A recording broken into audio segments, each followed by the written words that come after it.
right, he's live, I believe. All right, good evening and welcome to the special meeting for the Akron Public Schools Board of Education for Monday, November 2nd, 2020. Roll call, please. Dr. Akbar.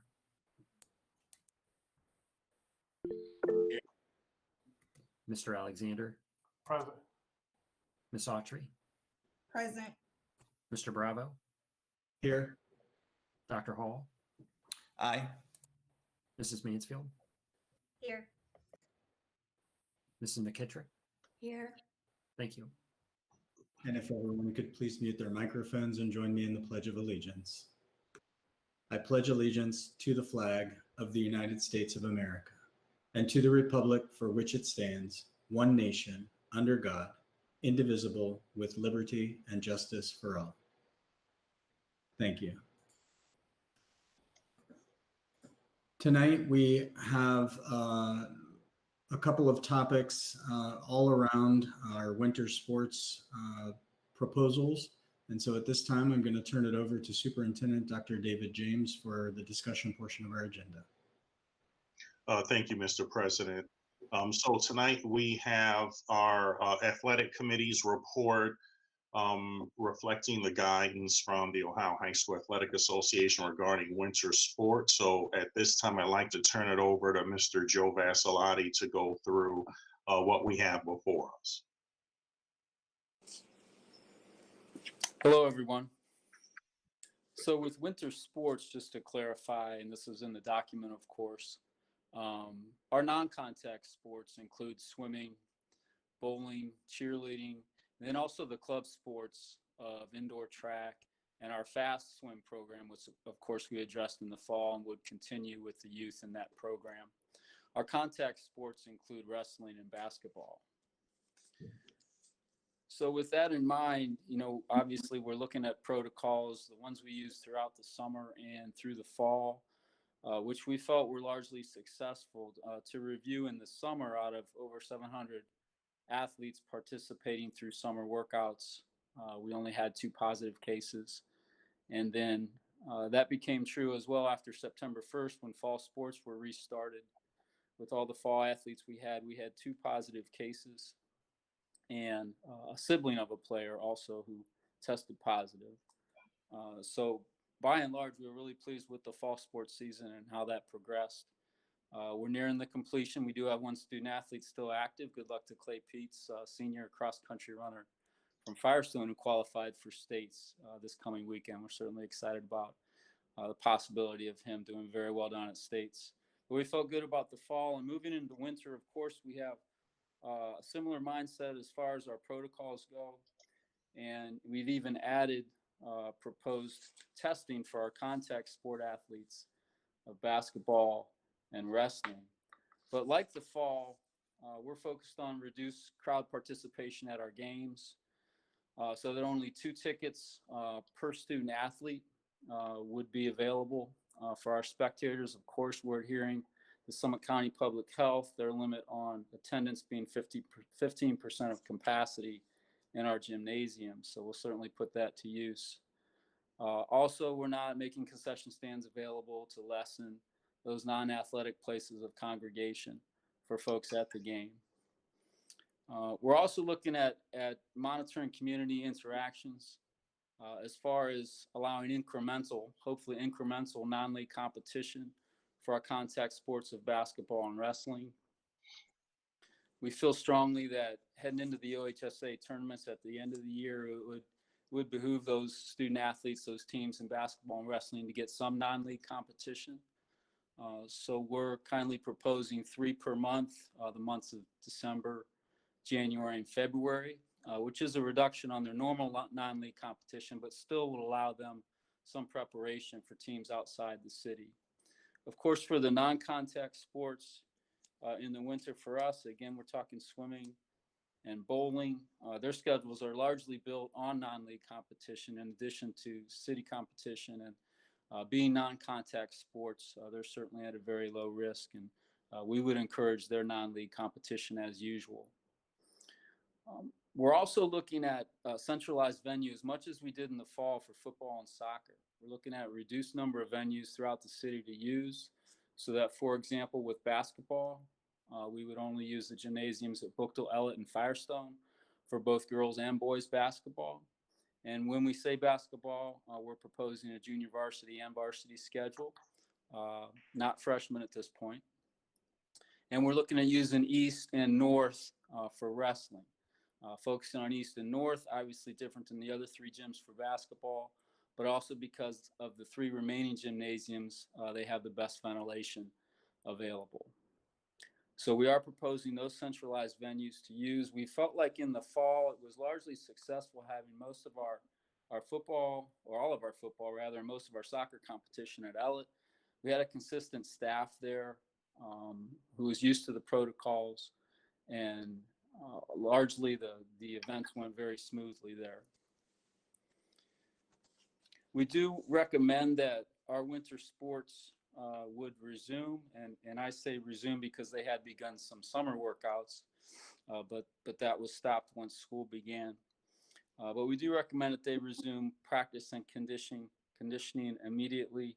And actually, the girls' basketball season, according to OHSA, has already begun. It began October 23rd for official practice, and boys' basketball practice began last Friday, October 30th. So we would just be a little bit behind there, but we think it's important that our student athletes get going as soon as possible on their winter teams.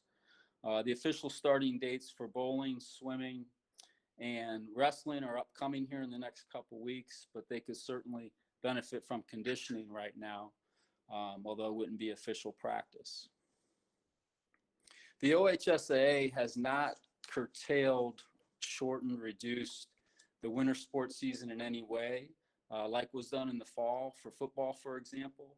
And that's another reason we feel strongly, based on that guidance from the OHSAA, that we move forward with as complete a season as winter sports as possible, including non-league competition.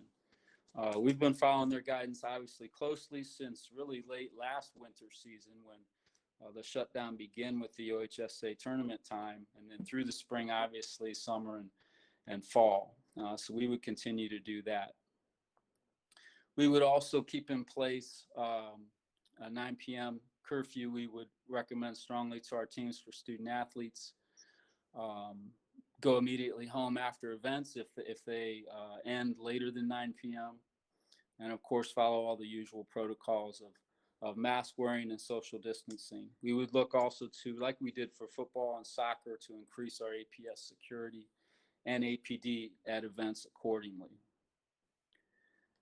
We feel strongly too that, like the fall, when the student athletes were remote learning and will continue to do so for the most part, that athletics provided them an outstanding opportunity to get outside their homes, to work as a team, to learn those life lessons. And I must say, in the fall, it was great to see, and we saw a lot of events, but it was great to see the student athletes fight through adversity and play as a team, and sometimes come up short on the scoreboard against their opponent, but yet nonetheless, they're out there competing and growing and learning life lessons. So we hope that our winter student athletes have the same opportunity.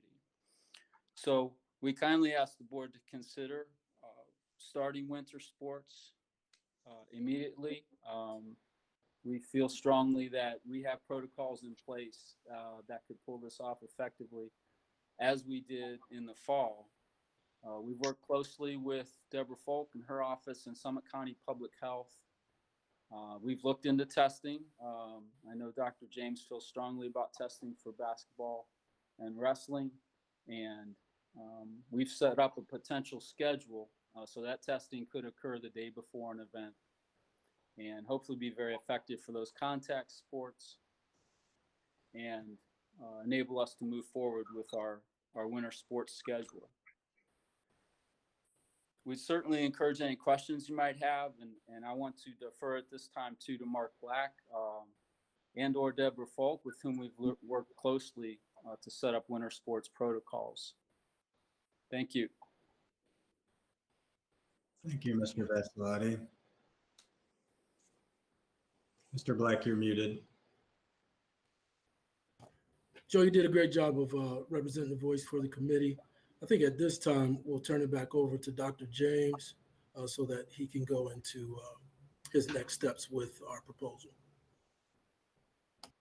So, Mr. President, I think we'll entertain any questions from the board right now. Thank you. And so the board is aware in your board packet, of course, you have two resolutions, one for non-contact sports, one for contact sports, and then some follow-up business affairs items, one of which is the testing that you heard mentioned earlier. So at this time, if you'd let me know too, if you have questions or comments in the chat, then I will follow up accordingly. Ms. McKittrick, you're first. Thank you, Mr. President. I have a question about wrestling.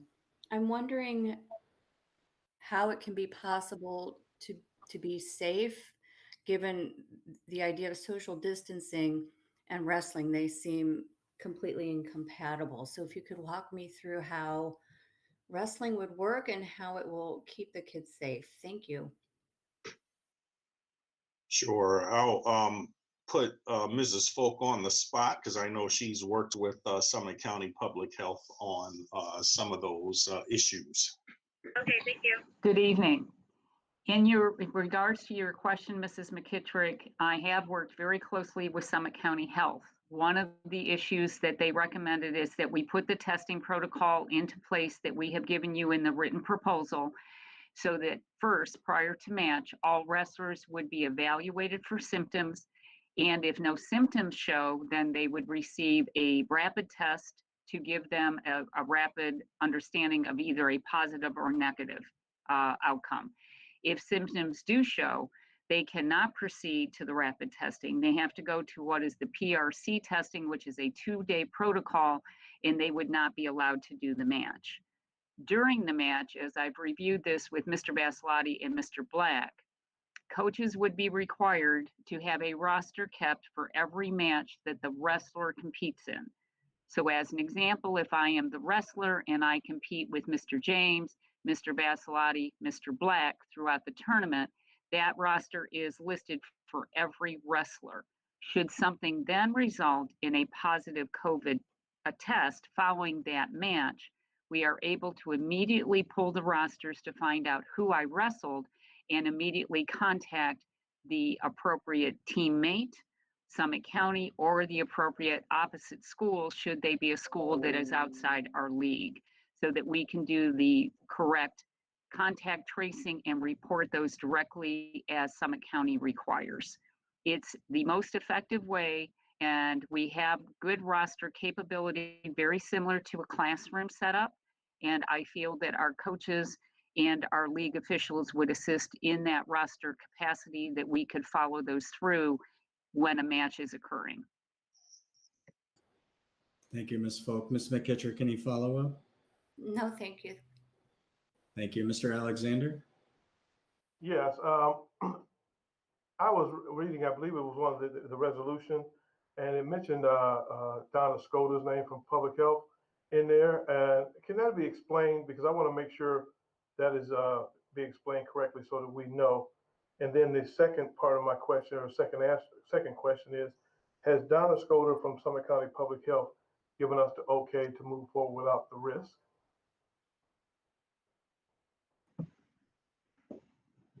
I can explain that I have spoken to Commissioner Scota and her league persons today and throughout the last 2 weeks regarding the fact that we were planning to do a recommendation to the board tonight on behalf of Superintendent James for winter sports. They truly did help us put this whole plan together, and they understand that there's not ever going to be a risk. It's the fact that we are containing and mitigating the risks to allow participation, very similar to what we did in the fall. So yes, they are aware, and they have reached out and also talked to other schools along the same guidelines as all high schools are going into their winter sports seasons. And but she did not give us approval to move forward, or saying that we would be there would be no risk, that we would be able to hand on to our kids, correct?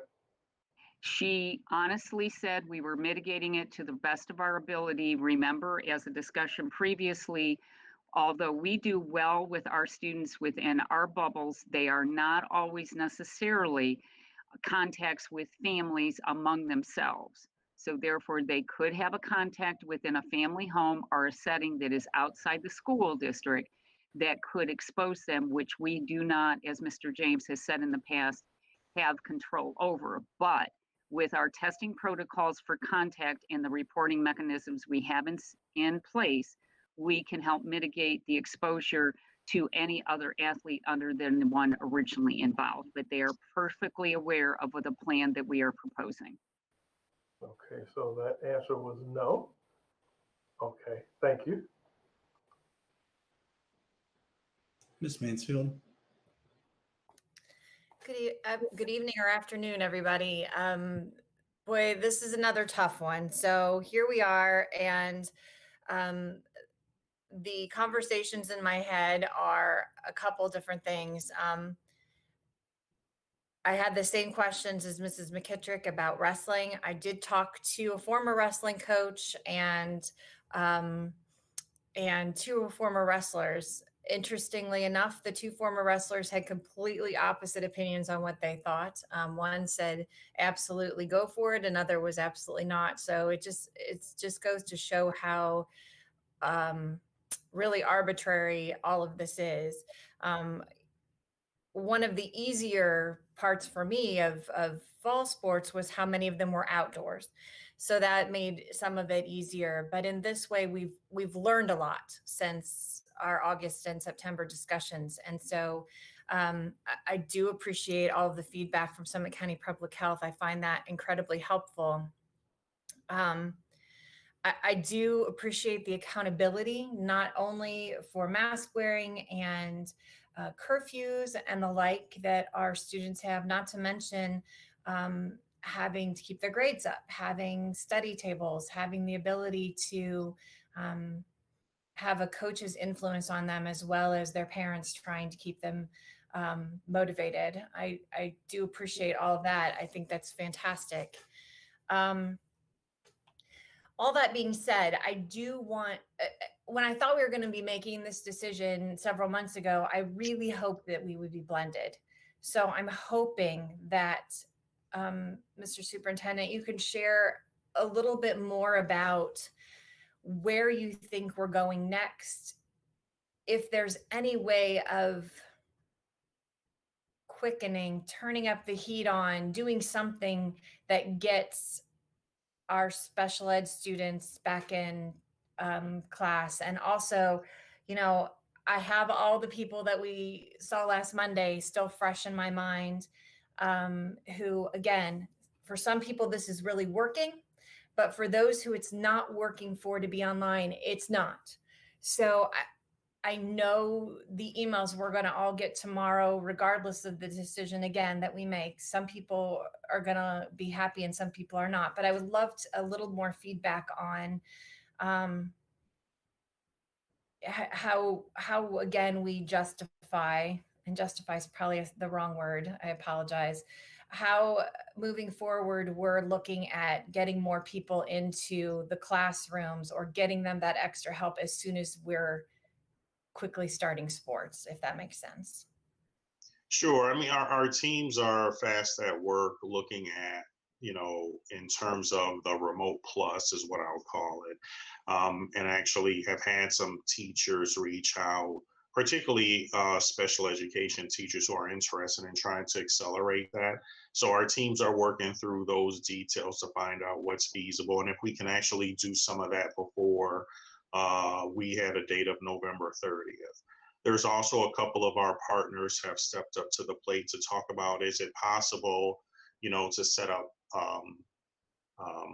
a situation where, you know, we have a group of students who could actually be at a location and have like maybe a substitute teacher monitor to make sure that they're able to log on and work with their actual classroom teacher. And so there's some, you know, after that board meeting, we had a couple of people reach out and we're working through those and, you know, to see what's feasible and if we can actually start some of those things sooner rather than later. But again, the whole thing about Remote Plus is targeting students who have some issues. And, you know, we've outlined some of our students who are struggling, our special education population, also our high school students who need to have some lab time so they can earn their credentials.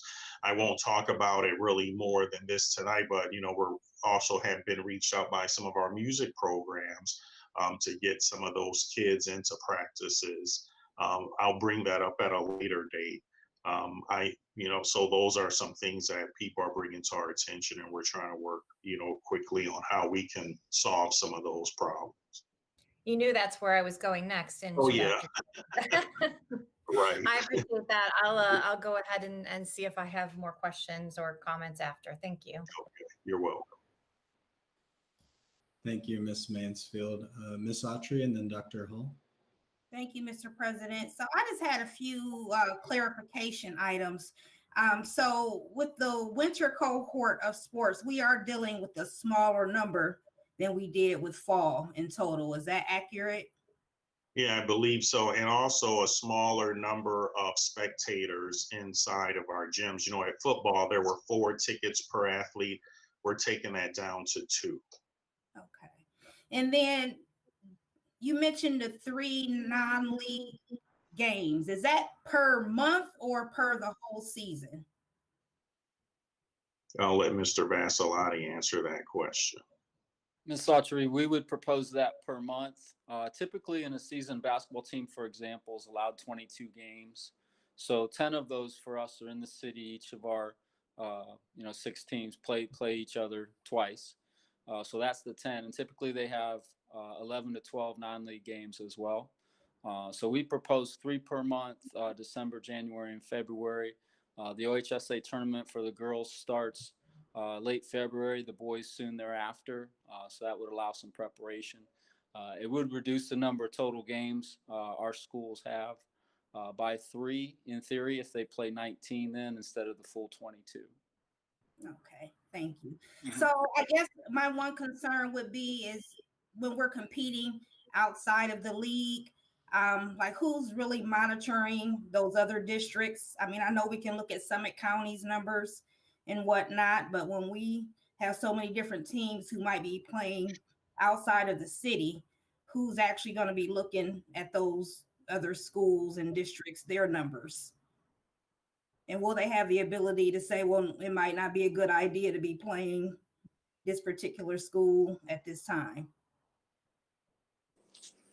Yes, I would say that's a real possibility for us to examine each of our non-league opponents. For example, with football this year, with Kenmore Garfield having a playoff game up at Mayfield, I know there was some concern about some positive cases at Mayfield's middle school up there that week, but we got assurance and paperwork from Mayfield High School that they were good at the high school level, and no one on the football team, their cheerleaders or their coaching staff was affected.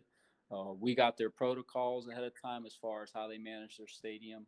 So we were prepared, and we could do something similar for wrestling, basketball, or if need be, our non-contact sports, of swimming and bowling as well. We have good relationships with area schools and athletic directors, and we could get those protocols ahead of time. We saw a lot of cases in the area and a couple involving us where games did have to be either postponed or canceled due to positive COVID tests. And that's kind of the reality we're living in. And we would be prepared for that. And we'd have open communication with our area schools. The other thing I'd like to add is that the Ohio High School Athletic Association also has staff members who have been visiting the different venues across the state to monitor all the safety protocols that they have in place that we're to follow because we're a member district, as well as our competitors. So that's an extra layer that will be monitored. Thank you, Ms. Autry. Dr. Hall and then Dr. Akbar.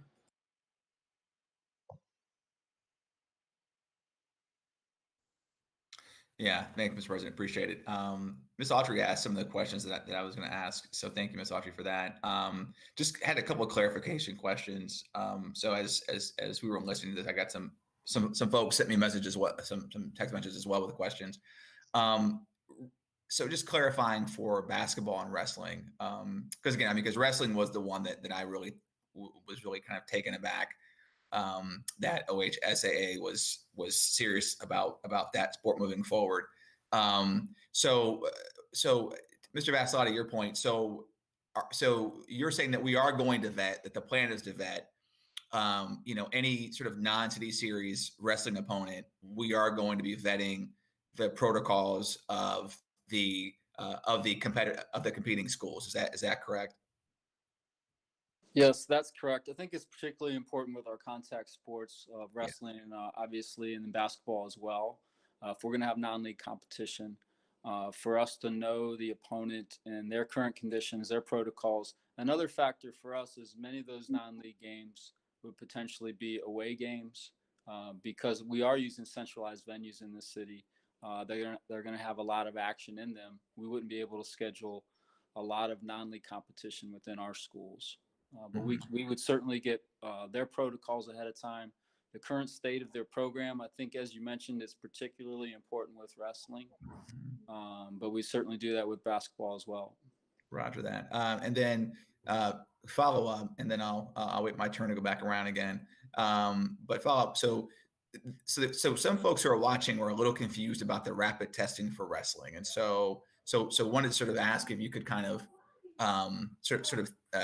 just explain one more time sort of how that's going to work. So, for example, the question I got was, well, are we rapid testing every wrestler prior to every match, whether or not they show symptoms? Because, as you know, you can have COVID and not show symptoms. So, are we relying upon symptoms to trigger the rapid test, or is that going to happen automatically? So, I want to make sure that was clarified for folks who are watching, and then I'll wait my turn to go back around.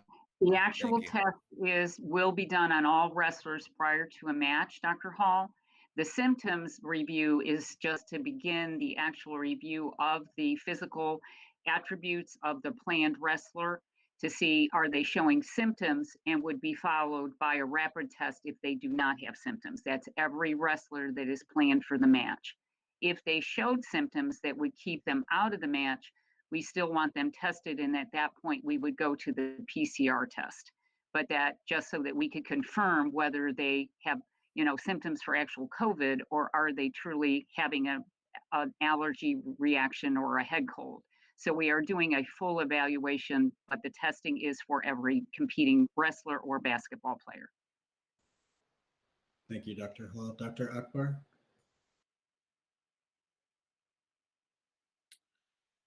Yes. So my first question has to do with spectators.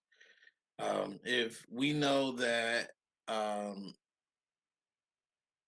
COVID specifically is much more spreadable in closed conditions, not like the other sports that were mostly outside, not just reducing the numbers to 2 per player, but has there been any consideration of restricting spectators altogether? No, we haven't. We really have not discussed that. I don't believe that's come up with the athletic committee. I know all of our spectators have to wear masks, follow those safety protocols. They're not, I forget how many rows within the playing surface or the courts, they're further back and separated and so forth, just as we've done with our venues for football and soccer in the fall. Okay. So 2 things that I think is important to consider.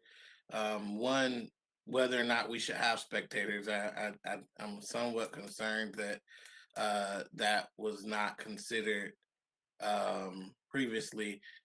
Considering that we have also the flu season upon us, that could or could not, we don't know, it could worsen or exacerbate the spread of COVID or the symptoms in which people have. So we don't know that yet.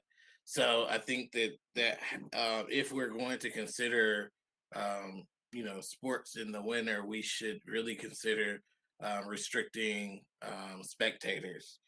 and that leads me to the last point, which is Dr. Hall mentioned this about the other sports teams that we would play potentially outside of the district. When you say you're monitoring not only their protocols, does that also include the teams in which they have played in the last 2 weeks? Yes, when we contact another school, for example, let's say Bookville boys basketball is playing a team from Stark County. Say they're going down to Jackson to play. We would be in contact with Jackson beforehand, not only to get their protocols once we arrive, but the state of their team as well, their district, and anything special we need to know going in.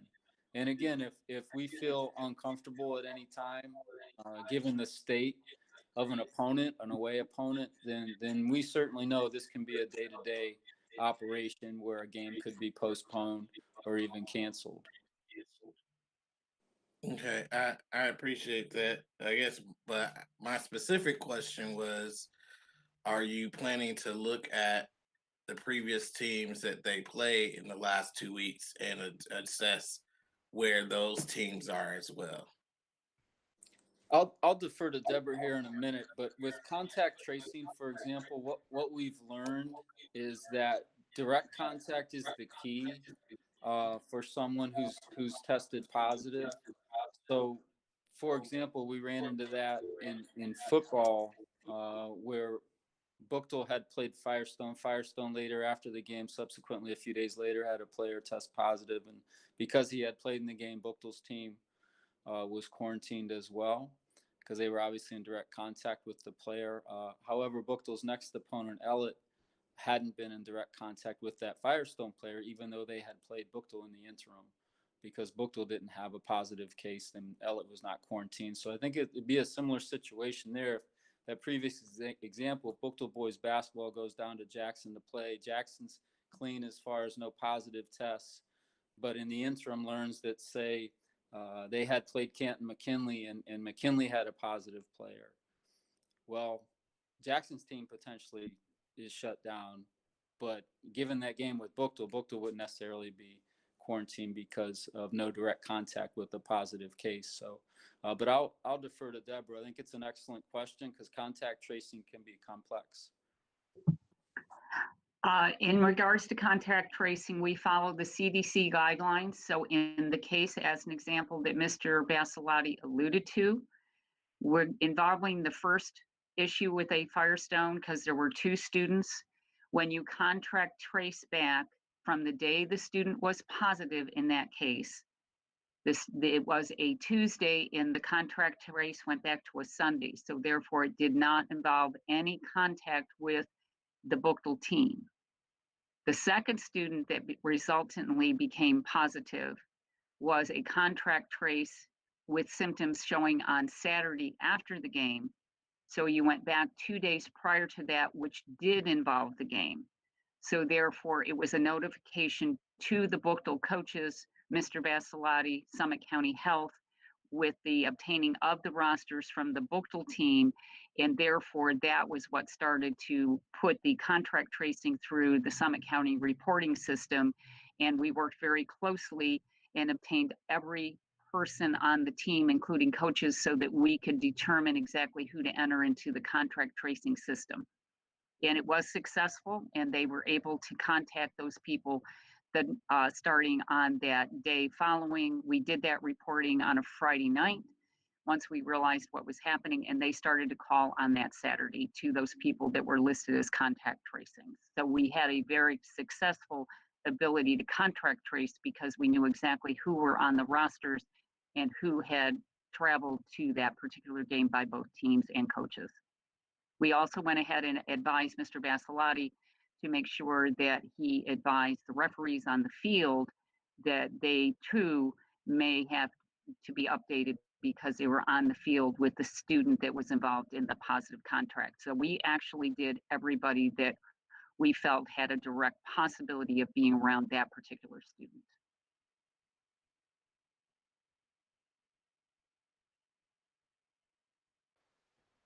Thank you, Dr. Akbar, and thank you, Ms. Folk. As we head back around, anyone else have questions or comments?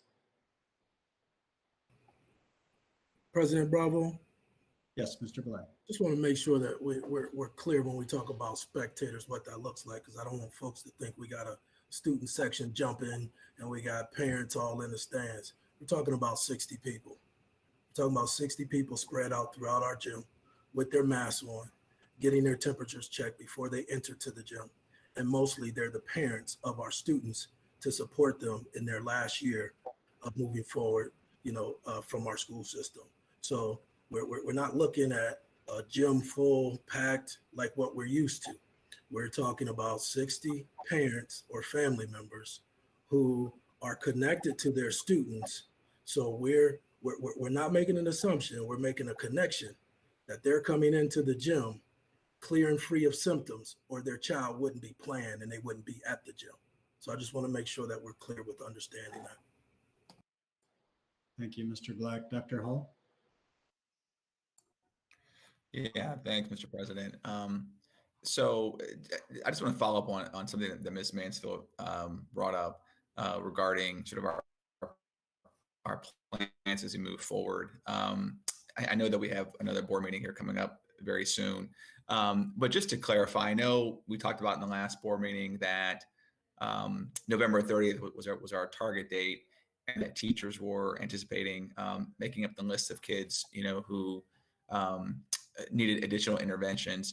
And I asked this question in the last board meeting. I just want to follow up to see, sort of where we're at on this. Do we have any ideas yet on sort of the number of kids that we'd be contemplating that would be coming back, assuming November 30th sort of works out? Because I know I was asking, like, if it's every teacher in the district that's every classroom identifying kids, you very easily could get to a couple thousand kids pretty quickly across the district that would be coming back to school in some way, shape, or form as of November 30th. I just wanted to kind of follow up on that if I could. I'll turn that over to Dr. McWilliams-Woods. I know she's been working closely with Pat Shipe on that and the restart teams. Yes, thank you. We have been meeting this week and next week. We don't have an exact number, although we've been targeting 8 students, no more than 8 students right now per teacher coming in to volunteer. So if you start to think about an elementary, for example, and if you have 3 third grade teachers, we're looking at one of those teachers volunteering to serve that third grade team. And the middle school and high school, they're still working through the scheduling and the models of that. But the number of volunteers that we have will be based on that grade level configuration or the content area at the secondary level. And then each one of those having a caseload of no more than 8 students to start with to be able to provide that support. So once we get through this week and firm the schedules are due by the end of the week, this Friday, for each of the grade bands, then we'll start to be able to put some actual numbers to that once we firm up the schedules. Okay. I appreciate it. And the reason why I asked that question is because, I know that that there are folks who are dissatisfied with the pace that we're moving, to bring kids back. And so, and hopefully those people recognize that even though they may not agree with the pace at which we're moving, our activities and actions have been in line with the other urban districts. I can't tell you how often I get the repeated emails comparing Akron to every other district in Summit County. These are apples to oranges comparisons, and that's probably not even the appropriate analogy, right? Maybe it's apples to maple trees, or apples to maple syrup. I don't know, something suitably just disjointed. And so, but having said that, we are moving incrementally, whether it's sports or the 4 to 7 program that started a month ago, this program, under the remote plus. So we are moving incrementally in a direction where we're bringing more and more kids back. I think everyone here, would love to have every kid back every day. But we are working, to make sure that we're doing so in a responsible fashion. When you think about, thousands of our students, are medically vulnerable, right, or have documented, medical conditions. I just saw an article that was just on the news last week, linked to an IM article, that kids with Down syndrome are 10 times more likely to pass from COVID than a regular kid, right? I mean, so, or a kid that doesn't have Down syndrome for various sort of immunologic reasons, right? So, and that was in a reputable journal, and we didn't know that even 3 months ago, so every day there's more and more information that's coming out. And so my personal plea is to people who are watching, our hearts go out to you. This is gut wrenching that what we're doing here. But we are trying to move with a pace, that allows for us to ensure that kids are safe. I got an email this morning that said, Dr. Hall, 99.9% of kids, survive COVID. Okay, so 99.9% times 20,000 kids. That means 20 kids, using that person's math, that means 20 kids would decease from COVID, and there's nobody on this call that thinks that number is acceptable. We're proceeding with saying even one is not acceptable, so this is where, I get very passionate about this topic, because, to the parents that say, well, we should go back anyway. Well, if it was your child that was that 1 in 20,000, how would you feel if it was your child? And so a lot of folks that say this, it's because they don't think that it's going to happen to their child. Well, I think that the folks in this call, we're assuming that it can happen to your child. It can happen to any child, our children as well. So again, all that is to say is that we are using the data that we have coming back in. New reports come back in every day, but we're still moving incrementally to bring kids back, step by step. I know that that we still need to get a tentative timeline that we've been talking about sort of up and running, and a dashboard, that where folks in the community can kind of see, what levers we're looking at, what metrics we're utilizing to sort of make decisions. And so that's in process, and we'll have that very soon as well, I'm confident. But in the meantime, I'm just really asking people to please be patient. I know that it's hard to be patient at this point. I get it, but we really are trying to act with your children's best interest at heart. We really truly are. And this is not about politics. So it's about doing what's best for your child, so, and this is a nonpartisan board, by the way. I got the question about, are you Democrats or Republicans? This is a nonpartisan board. We can't even declare what party we are when we're up for school board. You know why? Because it doesn't matter, so anyway, so that's sort of that was a lengthy kind of comment, but I just felt the need to kind of get those things off my chest, and I'll cede the floor back to you, Mr. President. Thank you. Mr. Alexander, then Dr. Akbar. Yes, I concur completely with Dr. Hall is saying. We are trying to do the best we can with getting these kids back in school. But one thing I want us to realize too, there's been very little research that has come out so far. We don't know what's going to come out as we move forward, but we do know this COVID virus is having some effect on some of our kids. Now, what effect, we don't know. If it's going to affect them later on in life with their breathing, with something else, we don't know this. And so that's, one of the reasons why we have to be cautious, because we're making decisions not just for now with our kids, but for their future as well. And we know that academics is very, very important for their future. We know sports is important for their future. But the bottom line is they don't have a future if we find out this virus has some more detrimental effects on these kids. It could have a detrimental effect later on in life, and we don't know how long. It could be in the next 5, 10 years, 20 years. We don't know. But that can have an effect on these kids' lives. So we have to think about all these aspects. We're not just thinking about one or two aspects of what's going on with during this time as a board. We're looking at it in a perspective that we got to make sure we take care of our kids and that they're safe, and we want to help hopefully keep them safe and healthy for their future. Thank you. Thank you, Mr. Alexander. Dr. Akbar? Yes, I commented in the question. I do want to say that I think that it is not factual to make a statement about we're making assumptions about spectators and who they are and what they may have. I think that that's actually dangerous because we also know that temperature check is not an all disqualifying factor of a person having COVID. It's just not. You can be asymptomatic for a period, I think 14 days, but still be spreading it during that time. So that is a fact. And so limiting spectators, to me, if this is me saying this, if you want me to consider voting yes on having winter sports, having sports in close contact in a building with our students, then I think limiting it from having spectators will be a way to get me closer to a yes. So that's my my comment on that, because we know that people can spread COVID as well as the flu,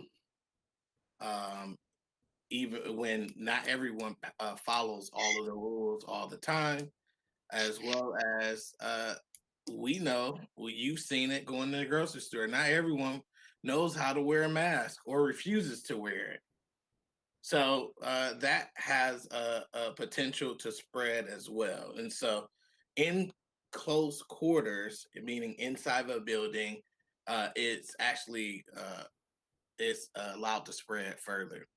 The question that I have is, if we're thinking about indoor sports, whether you go with me and restrict spectators or not, we're going to be limiting spectation anyway, whether we refuse to have them or we limit it. So are there any type of consideration for us doing a live stream for our game so that at least people can watch if we decide to move forward with winter sports? That's certainly something we can look at with our communications department. Great, good question. Ms. Mansfield? Can Mr. Vasilati or Mr. Black perhaps clarify how or Ms. Folk, the difference between spectators that we had for volleyball versus what we're talking about now? Because I don't think it's any different. I think it's the same as what we already did this fall as far as limiting who, where, and how many people. I'm not sure, but I'm just looking for that clarification. Yes, Yes. Mr. Mansfield, that's where we're getting our factual information from. We had no spread with our volleyball programs or with anyone coming into the gym. So we're going on the live data and what we lived through volleyball, as well as through swimming, because it's indoor as well. So we had two sports that set up for us what we needed to do for the indoor sports of basketball and wrestling. And that was our fast program through swimming and our volleyball programs that we had as well. So that's why you see us limiting the gyms, because we have them set up with the safety protocols. And we also know that by working with our students and tracking them back to their families, if symptoms have been shown or not, and that helps us with them coming in. So we're taking more of a robust approach. We know that temperature checks don't give us what we need, but it does provide us with the insight of a possible symptom to eliminate. So with the robust approach, we feel like it gives us an opportunity for our students to have someone support them as they compete. Just And like I'll make a comment as well. You do not get to enter our gymnasiums and sit as a spectator without wearing a mask. We have sanitation materials available for you to sanitize your hands upon entry. And all of our bleachers have designated seating that is 6 feet or more apart. So therefore, that's where Mr. Black got his 60 spectators that are very limited to the family members only. And they would have tickets that we have had those students, obtained for those people. And if they do not have a ticket, they do not let them into the venue. So it has been very successful with volleyball and very successful with the fall FAST program, which have been operating. We've had no issues with either one of those venues set up the way we did. And that's ticket or mask, Deborah, just to be correct. They don't get in with the ticket. Or without a mask. Exactly. I would reiterate too, thinking of basketball or wrestling in comparison to volleyball, our gym protocols, as was noted by Mr. Black and Mrs. Falk, will be the same, but also enhanced in that only 2 tickets per student athlete would be allotted rather than 4 like we did in the fall. And then we have potentially a testing component as well, which certainly serves the student athletes. So that's something to consider also. Thank you. Thanks for that clarification. Thank you, Mr. Bravo. Thank you. Ms. Autry or Ms. McKittrick, before we go back around, anyone have? Okay. Dr. Hall? Yeah, thanks, Mr. President. I just want to clarify my comment about the journal article. So because I got some people asking me all this already. It's in the Annals of Internal Medicine. That's the name of the journal, Annals of Internal Medicine. And I do want to clarify something else too. If I said kids with Down syndrome, I meant to say people with Down syndrome, because again, these were all adults. So it was people with Down syndrome have 10 times the risk of dying from COVID-19 compared to those without the disability. And so again, I have a cousin with Down syndrome as well. So when I saw this article, made me very concerned for my cousin's health as well. But we have children in our district that have Down syndrome. And even though it was not targeted at children with Down syndrome, was looking at adults.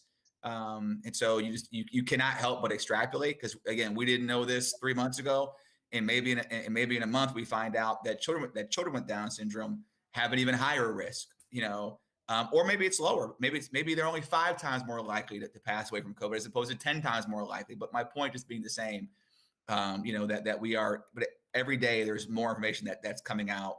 And I know that, and we've tried to move slow, I think, in part because of that, and so my hope is that, that in the long run, that we can say that we were too conservative, but that will be a luxury, I think, in the end, to be able to say that. My suspicion, based upon what we're seeing come out almost weekly, is that will not turn out to be the case. So that was my short comment. I'll leave it, and I'll see the floor back to you, Mr. President. Thank you. Any other comments or questions?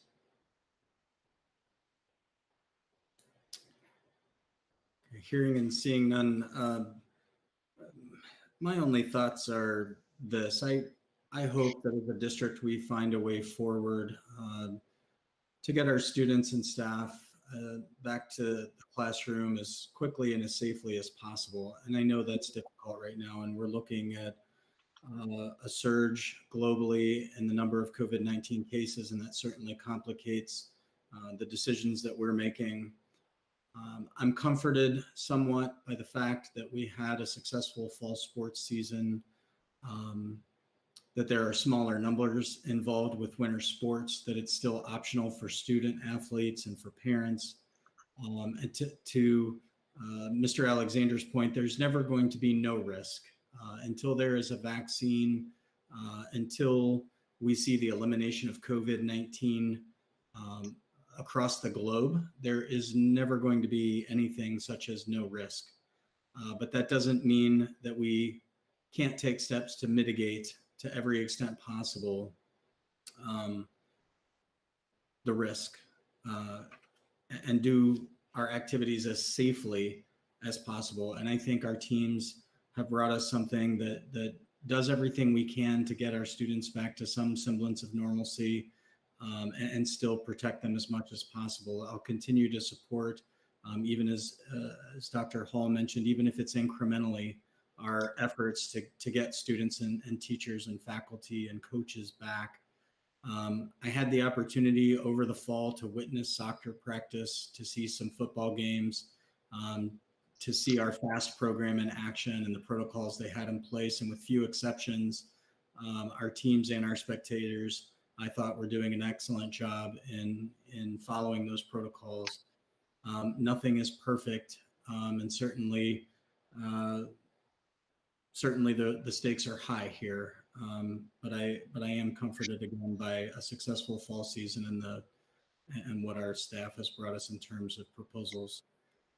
If there are no other questions or comments, I'll give it just 1 second here.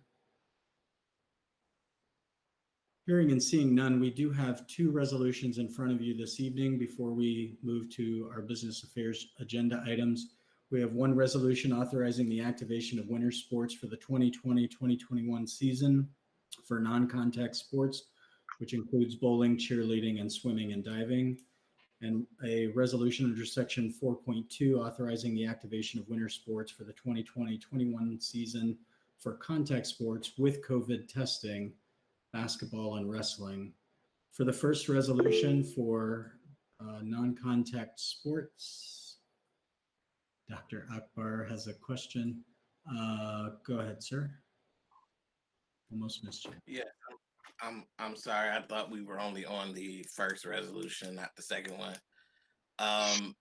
So for the testing, I know Ms. Folk said that they, or maybe it was Mr. Vasilati, said that they would be tested the day before the game. Does that mean that we'll get the results that like right after they take it? So it's somewhat instantaneous. Yes, that's what the rapid test does, Dr. Akbar. But if the student does have symptoms and needs to do the PCR testing, which takes 2 days to get back, they will not be allowed to move forward with the match or the game. Okay. So I guess that leads me to the other question. If we can find the results out that day, talk me through the decision between doing it the day before or doing it the day of.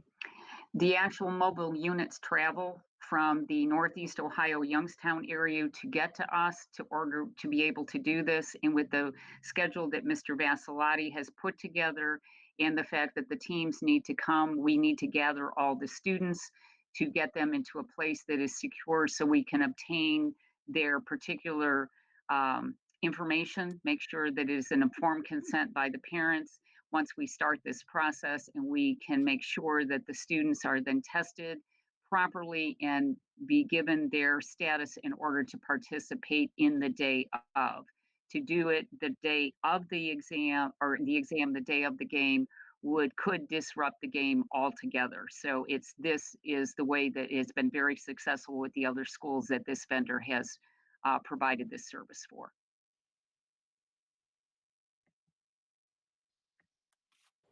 All right.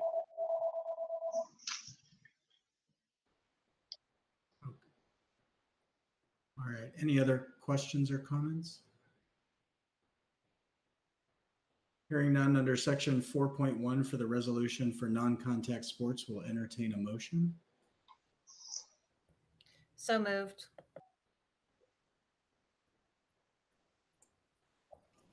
Second. Thank you. I have a motion from Ms. Mansfield, a second from Dr. Hall. Any final comments, questions, or discussion before we vote? Hearing none, roll call, please. Ms. Autry, Yes. Mr. Bravo, Yes. Dr. Hall, Yes. Mrs. Mansfield, Yes. Mrs. McKittrick, No. Dr. Akbar, No. Mr. Alexander. No. Motion passes. Thank you. And under resolution or under section 4.2, the resolution for contact sports with COVID testing, we'll entertain a motion. So moved. Second. Thank you. A motion by Ms. Autry, a second from Mrs. Mansfield. Any final comments, questions, or discussion? Hearing and seeing none, roll call, please. Dr. Hall, Yes. Mrs. Mansfield, Yes. Mrs. McKittrick, No. Dr. Akbar, Yes. Mr. Alexander. I'm sorry, Mr. Alexander, could you repeat? No. Thank you. Ms. Autry, Yes. Mr. Bravo, Yes. motion passes. Thank you. Thank you. And under business affairs recommendations, Mr. Superintendent?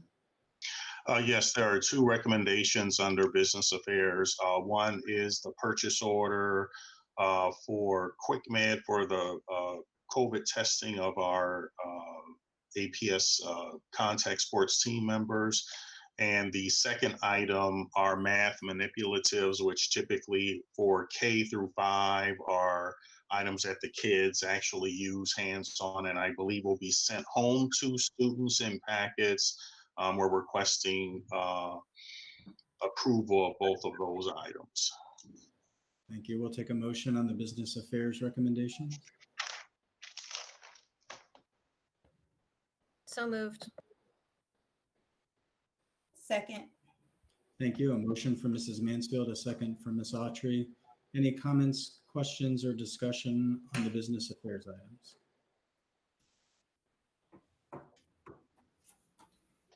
Hearing none, roll call, please. Mr. Bravo, Yes. Dr. Hall, Aye. Mrs. Mansfield, Yes. Mrs. McKittrick, Yes. Dr. Akbar, Yes. Mr. Alexander, Yes. Ms. Autry. Yes. Thank you.